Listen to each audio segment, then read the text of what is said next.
Hello everyone, trust you've had a great week thus far. Thank you for joining us today on our program series called Issues in Economic Development on Armor Gate Radio Communications.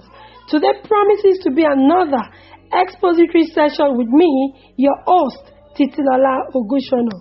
Last episode, we started with looking at various factors influencing unemployment rate in any nation or economy.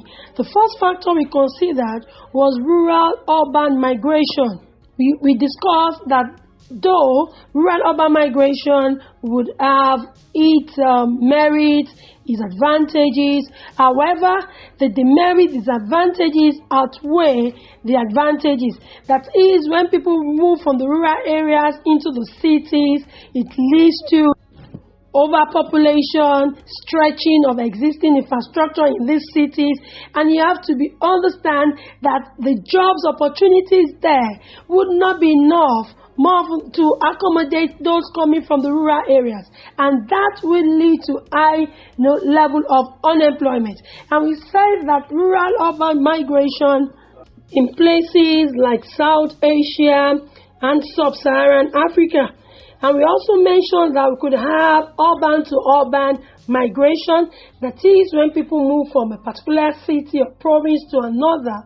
There's an urban area to another urban area. And we see that prominent in Latin America and East Asia.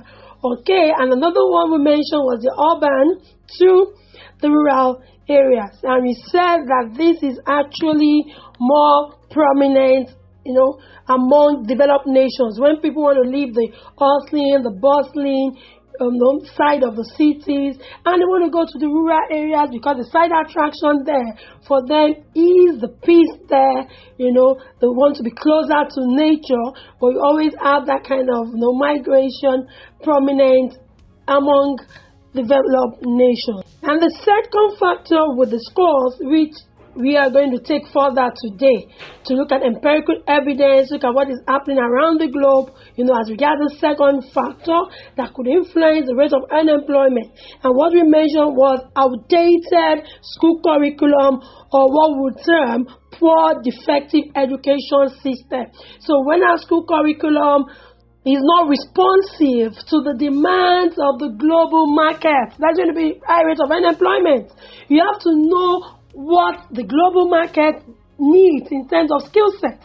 And that's why we have a case of structural unemployment, where the jobs are there, but the skill set needed, for those job roles to perform effectively, optimally at those job roles, our school leavers, our graduates, the workforce in that country do not have those required skill sets. And that's what we said. And this will lead to high rate of unemployment, and economics, we call that kind of unemployment structural unemployment. That means that you're going to need to make major changes in the economy. It's going to speak to your policies. It's going to even speak to your budget allocation.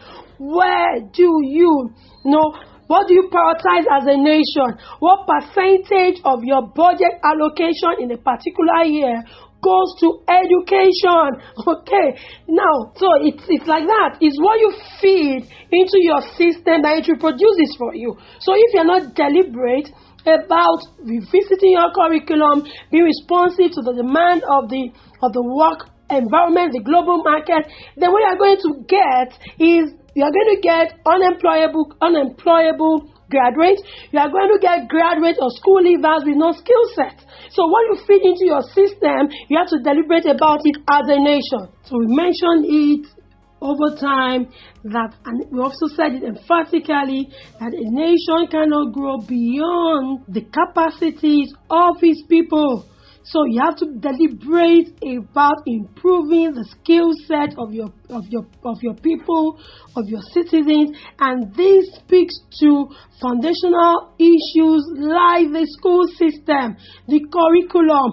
How do you ensure that the mathematics, the English language, the knowledge base, the subjects that are taught in schools are tailored deliberately, towards skills acquisition.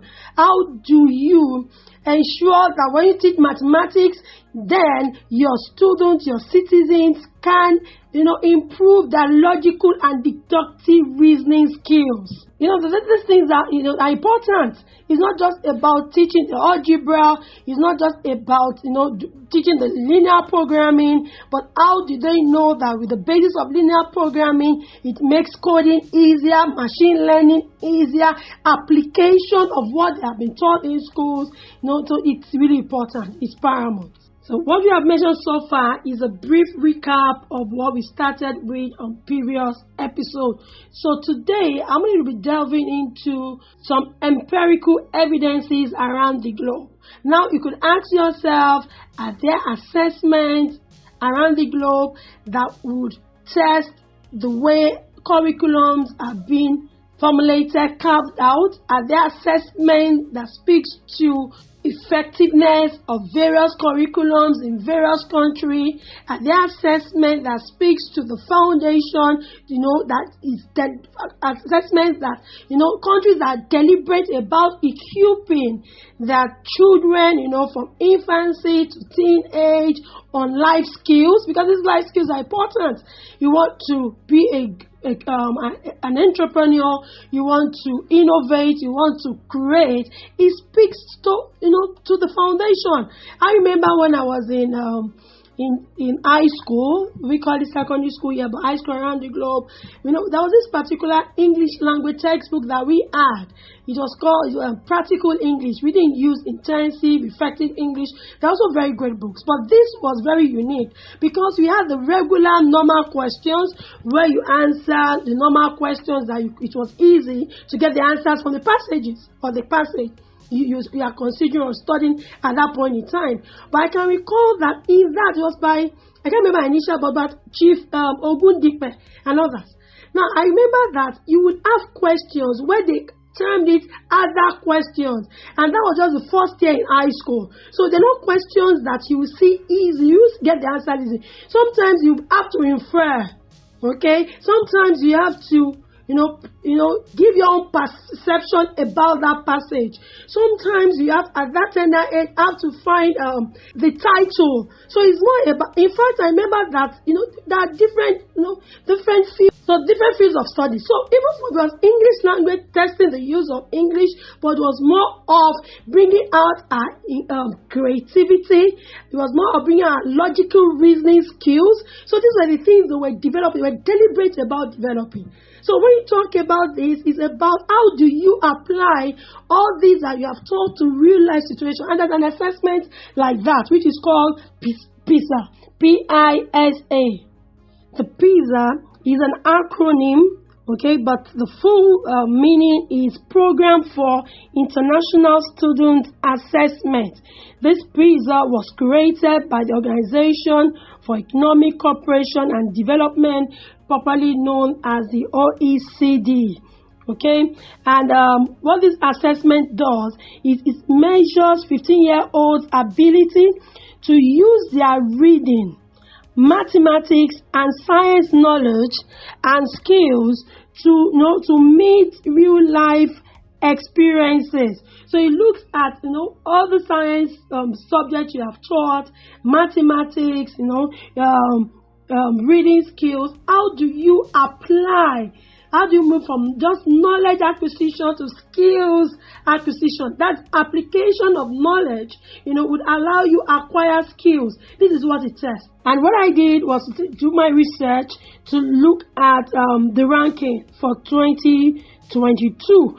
And this particular year, we realized that 81 countries and economies took part. Okay, so let's look at those countries. Okay, that means the top 10. Now I'm going to look at the top 10. So according to the PISA ranking of 2022, that is those countries whose 15-year-olds could effectively, efficiently apply the knowledge they've learned from mathematics, science subjects, reading abilities to real life situation. It speaks to the quality of that curriculum. So let's look at that. At number 10, we have Switzerland. Okay. Number 9, we have Ireland. Number 8, we have Canada. At number 7, we have Estonia. Number 6, we had Hong Kong. So we are looking at PISA ranking of the year 2022, where 81 economies and nations took part in the assessment. At number 6, we had Hong Kong. Okay, interesting. That is, from that, we've taken it from 10, 9, 6, 7, 6. Okay, 10, 9, 8, 7, 6. That's from 6 to 10. 6th position to the 10th position according to PISA ranking 2022. Okay, so let's look at the countries that were, that occupied the 1st to the 5th position out of 81 countries and economies in the world. And I actually find these countries very interesting for one reason, and I will tell you after reading out the position. At number 5, we have South Korea at number 5. At number 4, we had Japan. At number 3, we had Taiwan. At number 2, we had Macau. At the 1st position, occupying Africa ranking number 1 out of 81 countries, we had Singapore. Okay, now number 1 to 5, what I found interesting and is something we're going to look at in other episode is that those 5, are Asian countries. So what did they get right? What are they getting right? What did they do to their curriculum? How deliberate were they? Is it as regards the quality of the curriculum? Is it as regards the manpower? Okay, and is it even about the government formulating policies in terms of even budgetary allocation to education? So that's something these Asian countries have gotten right, whether children can actually translate the knowledge base to skills acquisition that can be applied to real life situations. Remember, we are talking about unemployment. It means that you are not just teaching them to even be employees. You are developing that creativity, intuitiveness. You are developing that innovative skills. You are even developing the entrepreneurial skills. You are deliberate about it. If they can apply it. In fact, I always say that if you want to break through, you want to create wealth, then be a problem solver. Look at the society and find what the society needs, and you just provide that service or product to mitigate, to know that what they need, to meet that need, and you're your way to success. So the way that what I've seen is that they are deliberate about even turning out entrepreneurs. You are going to be turning out even not job makers, job creators. Okay, and this is what these countries have done. Okay, now it's also interesting to note that even the larger economies in terms of their GDP did not even fall within the first 10. Did not fall within the first 10. We have the United Kingdom, the UK at number 14 in this particular survey that was carried out, and we have the United States of America at number 18. So you see that the larger economies in terms of the GDP, gross domestic product, did not even make the first 10 in terms of the PISA ranking. And this speaks to deliberate policies, that should be formulated, or that it has been that will be formulated and properly implemented by nations around the globe. And of course, we have the lowest countries, along there, the 1 to 10. I just mentioned a few. We have the Cambodia, we have Dominican Republic, we have the Philippines, we have Morocco, we have Jordan, El Salvador, Paraguay, and Palestine. So the worst 10. And number 10, we have the Palestine. Now, it's also interesting to note, I know someone will be asking, what about other African countries? Well, one that I want to mention is Nigeria. From this particular survey that was taken, Nigeria did not take part in this assessment. Okay, I told you it's going to be a very expository episode today and session with me. Hope you are just joining us. Thank you so much for joining. We are going further, on looking at outdated curriculum or ineffective education system as a driver of unemployment rate in a nation. And what that does discuss is to look at the PISA ranking. That is the Program for International Student Assessment. That is the ability of 15-year-olds in a particular country or economy to apply their reading, mathematics, and science knowledge and skills to meet real life situations. And I've mentioned that ability to do this means that you are bringing out the creativity, you are bringing out the level of innovation, you are bringing out the level of logical reasoning so that they can even solve societal problems. And when they do that, it's going to speak to your ability or their ability to be job creators, okay? They're going to create job creators. Well, I know my colleague, Mr. Gbadebo, speaks a lot about it to the Nigerian youth, the ability to develop your entrepreneurial spirit. And it even boils from the fact that you are knowledgeable enough, skilled enough to be able to do your SWOT analysis, environmental scanning. What does my environment need? What can I do, to create even not job for yourself, jobs for others. And that is when we can reduce the rate of unemployment in any nation. Okay, so looking at all of these statistics, the next thing I want to consider is let's even look at around the globe. Are there nations that have gotten it right in terms of having the best curriculum? Are there nations doing a lot? What is spectacular about them? What have they achieved? And if you look at it, you are going to look at it vis-a-vis the rate of unemployment in that country. When you look at any country with that kind of robust curriculum, practical curriculum, that is deliberately called to equip your citizens with the required skill set, definitely you are going to reduce the rate of unemployment. In fact, if it's not going to reduce, marginally, but over time you see it in the long run. It will be so glaring. Okay, when I speak about issues like this, I get so emotional sometimes because I know that is the way to go. There are many factors, inflation, unemployment rate, but this is one basic and germane main factor that will determine the rate of unemployment in any country. So I'm going to consider the countries with the best curriculum around the world. I'm going to look at 6 countries. At number 6, the 6th best country with amazing curriculum, like I will put it. At number 6 is the United States of America. Okay, the curriculum is designed in such a way that is really diverse and flexible. And the focus of the curriculum is actually on critical thinking, analysis skill, and innovation and creativity. So for the United States of America, the curriculum is designed in such a way that they do not trade innovation, creativity, analysis, critical thinking. These are skills they are deliberate about their citizens, their words having. So it's important. Now, if you look at it, talking about the best curriculum around the world, we have the USA at number 6. But remember when I was talking about the PISA ranking, US was ranked 18th position. So you could be asking, why is it 18 in terms of that ranking and it has the best curriculum, at number 6. So that's when we talk about policy review, looking at what went wrong. Could it be the effect of maybe the pandemic? These are issues that will come up, and that's why we talk about policy review a lot. Okay, that you have a policy there doesn't mean that it has to just be there. We talk about you being responsive. Okay, so let's look at the 5th. At number 5, we have Japan. And Japan is also unique because of its focus in terms of the way the curriculum is carved. Okay, now they are best when it comes to primary education.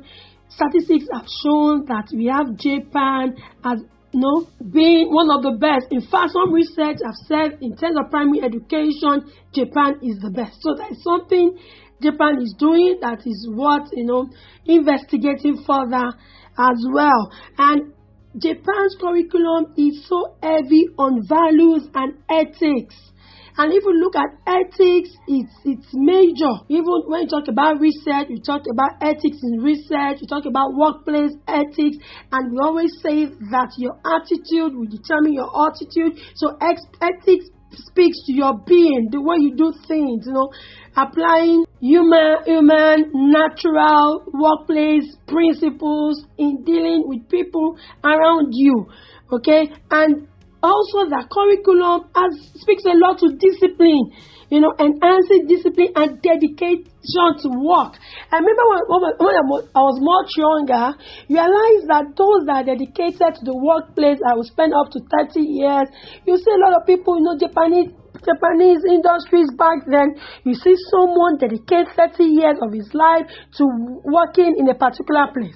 And that speaks to their curriculum, the way they've been structured to live, the way they've been structured to be dedicated. And this also speaks. So if I've been structured to be dedicated to work, definitely success is a call away. It might look rough in the beginning, but if I'm dedicated, then I will want to be an entrepreneur. And part of the things you need to fly as an entrepreneur is that you must be resilient. So if the curriculum has taught me how to be resilient, if the curriculum has taught me another thing you need is to be tenacious, has taught me tenacity, ability to have taught me these things that have inculcated in a child, your ability to bounce back, you don't get discouraged easily. What other way, would you not, would be the easy way out of unemployment rate in a nation if you can instill these values, in a child, just from the primary school, you're already used to it, tenacity, resilience, focus, discipline. So you're not likely to have additional issues. And remember, you are considering this in the context of education, education system, ineffective education system as a major cause or factor influencing high rate of unemployment in a country.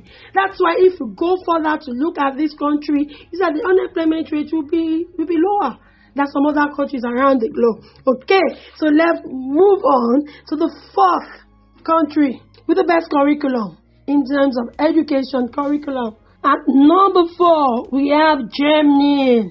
And of course, you agree with me that when it comes to technical and practical education, we are going to give the accolades to Germany, and we give it to them. You can see, we know that we look at the outcomes, we look at the product. We don't see what they have been the process.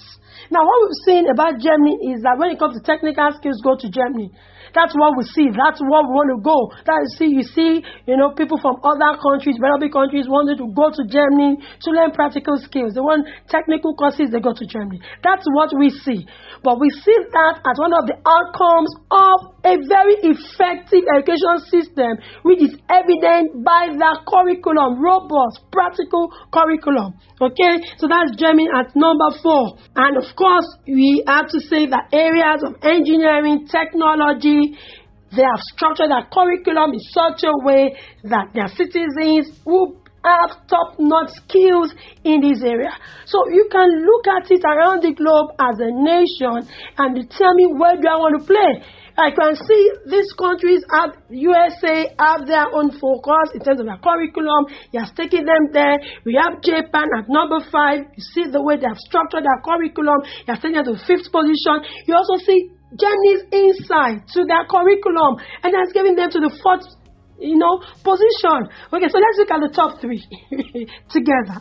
So looking at the top 3, at number 3 we have Canada, and their unique features about the curriculum in Canada's curriculum that I want us to look at, and that is non-negotiable for them.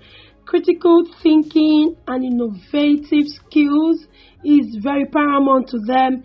Canada is also huge on collaboration. And if you look at it in the workplace, in the global place, networking, collaborations, very important skills. You must be able to collaborate. I would always say that the world has moved, the business environment, the world has moved from an era of fierce competition to more of collaboration. So where else would you learn all of these skill sets?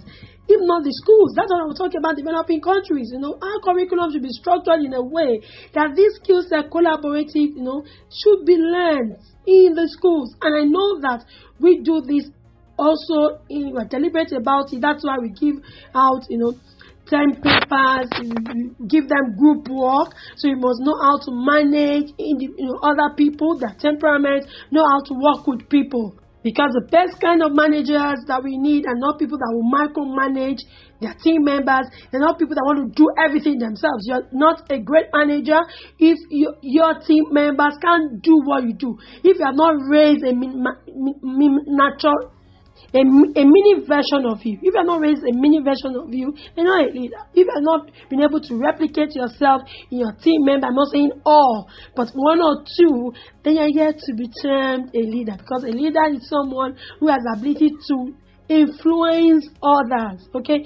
And where else can we learn this than to put it in our curriculum deliberately so that we are raising great managers, great leaders? And Canada is doing a lot in terms of collaboration, and they are known for the high level of diversity and flexibility in meeting students' needs. And I say collaboration because Canada is also heavy in developing personal and social skills for their students, and that goes a long way in reducing the rate of unemployment. Of course, high level of poverty, and that will hinder your economic growth, let alone economic development. You should not even talk about sustainable economic development at all. So that's Finland at number 2. So at number 1, Singapore. Okay, number 1, Singapore. That's the best country with the most outstanding curriculum in the world. Okay, and what they do is that you see that when it comes to advanced mathematics, they are there. They are deliberate about developing critical thinking skill set and creativity in their children, in their citizens, and they have achieved excellent results in international assessment tests like the PISA. So even when you talk to the PISA assessment, you see Singapore at number 1. And like I said earlier, when we talk about the PISA, the criteria is the ability of your 15-year-olds to be able to apply their reading, mathematical, science skills to real-life situations, experiences. So it means that the knowledge base, they have captured you well when they're 15-year-olds. No, now let's even talk about that should be high school, pretty high school, in high school. So what happens to those in colleges, in the universities? It means that they understand what the environment needs. It means that they are being cubed to be responsive. We say who's an illiterate in the 21st century? Is somebody who has failed to learn, unlearn, and relearn. Now they are being equipped with those skill sets to be responsive to the dictates of the environment. To be responsive, in fact, not just being responsive, they are being trained to be creative and innovative to stay ahead of the game. They are being proactive. You're not even talking about solving a problem. You're already looking at if this goes well, I have to stay ahead of it. Now, those who brought up Zoom, okay, they don't wait till the pandemic period. So other things will come up. So you have been trained to think ahead of the game. Okay, so that's the role, of an efficient, of a robust curriculum. Education system, that's what it does. If it is well planned out, it's going to reduce the rate of unemployment because you are going to be raising great entrepreneurs. You are going to be raising great innovators, around the globe. I hope you found that interesting, the top 6 countries with the best curriculum in the world. And one thing you will discover is that all the 6 countries that we have mentioned, from USA to Japan, Germany, Canada, Finland, and Singapore, they are developed countries or economies. Now, what I know some people would now ask, are we saying we do not have countries that are developing, or other countries in other continents that also have fascinating, robust curriculum in terms of education curriculum? Of course, they are, and we would like to consider them. However, this is all that I can take on this episode. Okay, so next episode we want to consider some other countries in Africa that are doing so well in terms of their curriculum, and we see as this helps to reduce the level of unemployment in those countries. It's going to be another expository, informative, interesting session. Ride with me on next episode. So we'll be drawing the curtain here. Thank you so much for joining us. If you have learned anything, kindly click the right like button. And definitely there are other interesting, expository, informative programs that we run Mondays through Friday with my other colleagues. It's still the same time, 5 p.m. WAT, Monday to Fridays. My programs on Friday, but you find other valuable programs that run same time on Amorgate Radio Communications for your consulting needs, communication needs, strategy needs, training needs. Kindly consider us at Amorgate. You can visit us on our website to learn more about us, the client that we have worked for, our practice areas, our team. You would find a lot of valuable information about us, and where to just check is just a click away is www.theamorgate.org. I'll take it again to learn more about us, our team members, our client base, what we do, our practice areas. It's just a click away is www.theamorgate.org. And of course, we have very active social media handles. We have our Facebook is Amorgate, our LinkedIn is Amorgate, our Instagram page is still Amorgate. You get to see a lot. And also appeal to you, implore you to check various webinars that we have uploaded on our YouTube pages. And remember, it's free. Okay, we have various episodes. Is there any episode of mine that you have missed? Just check. It's just a click away.